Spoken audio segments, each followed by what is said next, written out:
Good old Motorstorm for the PlayStation 3, released back in 2007. This is honestly one of my favorite PlayStation 3 games, like one of my top 5 favorite games released on the PlayStation 3. It was early on in the system's life cycle. It was one of the first PS3 games I've ever actually laid eyes on when it was, going into the pre-release of the system, and, Sony was showing off games with the hardware, and it's like, hey, this is a PS3, this is a PS3 game, this is what the graphics are going to look like, this is the kind of power we have. The game still holds up today. It looks unbelievably beautiful. So Motorstorm's all about, in Monument Valley, there's a festival that's held every year called Motorstorm, and it's where you do a bunch of off-road racing. And it's not just confined to one set of vehicles, of a vehicle class. The whole point of the game is that you can jump into a race, and sometimes they'll let you pick any kind of vehicle like right now, or sometimes they'll choose you to, they'll make you use one vehicle for a specific course. But the whole point is, you've got rally cars, you've got bikes, you've got ATVs, big rig vehicles, mud plugger vehicles, which mud pluggers are well versed in, traversing the mud, and you've got racing trucks. What was the other vehicle classes? There's 7, I believe, in Motorstorm 1, and then Pacific Rift and Apocalypse had 8 or 9 vehicle classes. And Motorstorm, I believe, also holds a world record for Guinness World Record for racing video game with the most vehicle classes. I'm pretty sure that's a thing, but that's off the top of my head of how I remember it. I don't know if they still hold the record or anything. But here I am racing on, forgot the name of this track. I'm using a rally car. I'm using the Isuzu Ronin, and I fucking love this game, dude. What's really great about it is you can see every time you crash, it goes all slow-mo, like, woo. What's great about this game is the tracks are gigantic, and there are so many different ways that you can go. And each, certain part of the track is, it might not be great for one vehicle, but it might be great for another vehicle. So big rigs were always good in the mud, and they should always stay down low. If you were racing with a bike, it was always best for you to take some of the higher routes. And you can see just how open this course is, for example. You can see that dune buggy's taking a right. I'm going straight down the middle. You can even see up here there's a sign that says, like, big rigs should not be taking this jump. That's probably not a good idea for them. It's really not. But each track, you'd have all these vehicles racing in it, and you got to really pick your battles on where you want to go, where you want to, and, who you want to avoid, certainly. If you're racing as a bike, you want to stay away from all the big rigs and larger vehicles. And sometimes if you maybe mess up and you're forced down to a certain specific path, you might be faced with the reality of getting smashed to bits by a big rig or, any other random truck. The Castro Robusto is probably one of my favorite racing trucks in the game. All the vehicles have really funny, weird names, like Springback Kalahari, Isuzu Ronin. I can't even remember other ones off the top of my head, but they're like really funny, and you can always just go back and go through the vehicle selection screen and just look at all the weird names.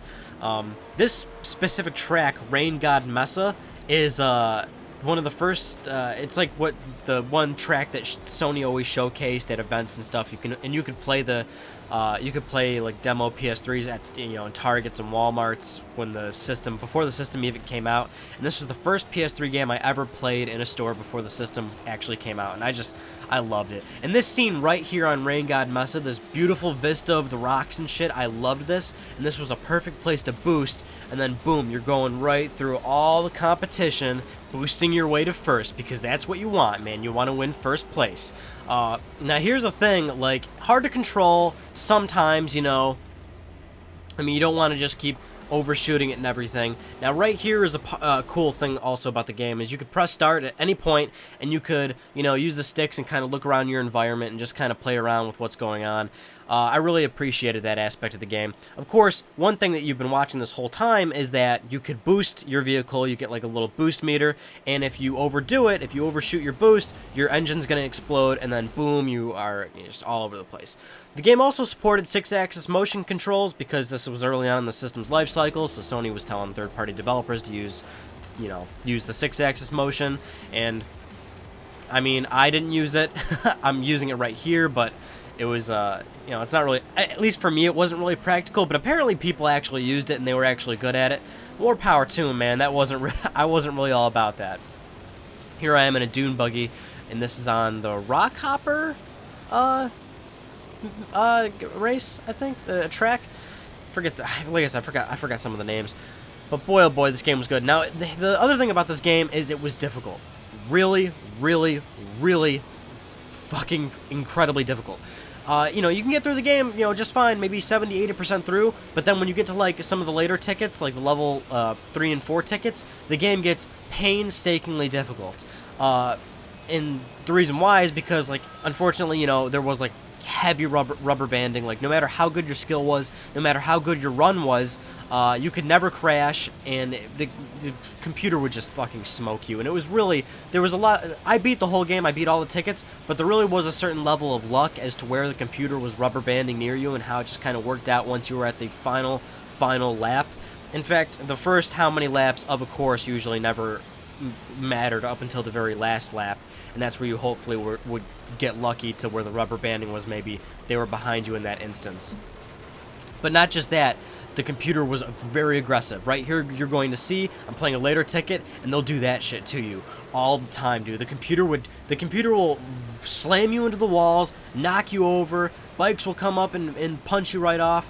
It was crazy. Now you can see right here, I'm about to bully the shit out of this bike because I'm in a big rig and he chose the wrong path. So bam. Even though that was more so at the expense of me, because now I'm in like 10th place.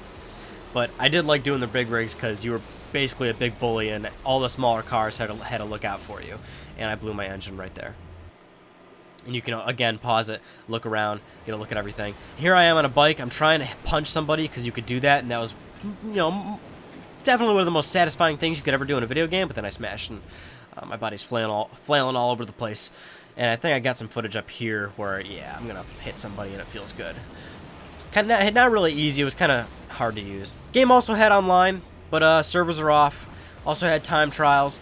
Great game. I loved everything about it. And it was one of those early games. The PS3's life cycle didn't have a whole lot of games going on, so more than likely this is one of the games you played. And Sony packed in this game with a lot of 80 gigabyte PlayStation 3s. So chances are, if you owned a PlayStation 3 early on, you did play this game. And hopefully you liked it, because I loved the crap out of it.